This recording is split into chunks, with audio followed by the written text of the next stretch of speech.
jemi të bashkuar sot për të hapur muajin e ndërgjegjësimit për kancerin e gjirit, muajin roz.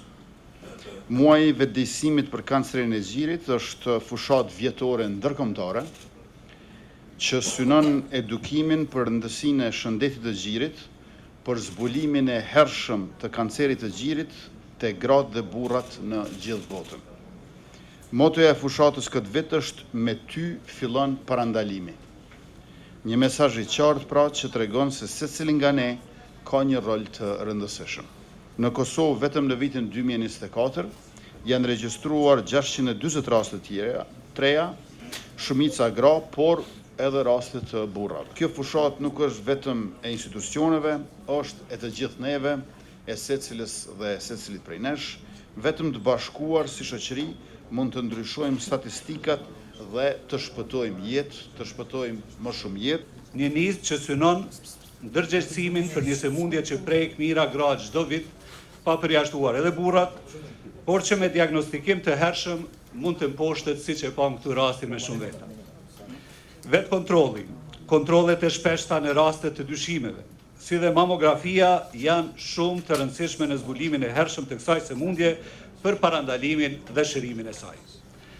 Mamografia si shërbim kyç për diagnostim, vitin e kaluar shënoi një rekord në numrin e ekzaminimeve, ku pati mbi 1500 ekzaminime vetëm në nivelin tretësor, shëndetësor. Në vitin 2023, për herë të parë fillua me shërbimin e mamografisë mobile edhe në komunat veriore të vendit, gjë që do të vazhdoj edhe këtë vit dhe viteve në vazhdim, me qëllim që asnjë qytetar, pavarësisht përkatësisë etnike apo vetbanimit, të mos mbetet pa qasje në shërbimet shëndetësore. Dhe gjithashtu në përditësimin e fundit, në përditësimin e 9 të listës esenciale, është bërë edhe me qëllim të futjes së barnave të reja dhe target terapisë për kancerin e gjirit. Pacientët hasin në kushte të pamjaftueshme trajtimi, mungesë të stafit mesëm sidomos shëndetësor, mungesë të lokacioneve e aparaturave të avancuara.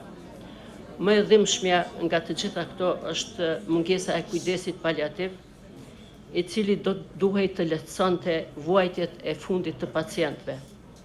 Ende mungon në mënyrë të organizuar, duke lënë të smurit në gjendje të rëndë e me dhimbje, ndërsa familjet me trauma të mëdha. Prandaj, pavonesë kërkojmë që pacienti të vendoset në qendër të çdo politike dhe shërbimi shëndetësor. Ky është test i vërtet i humanitetit dhe përkushtimit institucional. Le të jetë kytetor jo vetëm muaj i ndërgjegjësimit, por edhe i veprimeve konkrete. Në një vizitë krejt të rastishme, unë në klinikën e radiologjisë zbulova se jam e diagnostifikuar me kancer në stadin e parë. Dhe natyrisht mendimet janë të ndryshme në momentin kur dikush të thotë se je me kancer dhe ai është malinjoz, jo benin. U ballafaqova me një sfidë, mund të them për veten time, të lehtë. Unë këtë faktimin, ndaq të mirë, ndaq të keq, e kam kthyer në mision. Dhe ky mision është që secila vajzë dhe grua të kontrollohet, të bëj check-ups të rregullta, edhe pak vite kam ditëlindje, në muajin tetor jam diagnostifiku, e muajin tetor do e shfrytëzoj që maksimalisht t'ju them të gjithave mos u friksoni.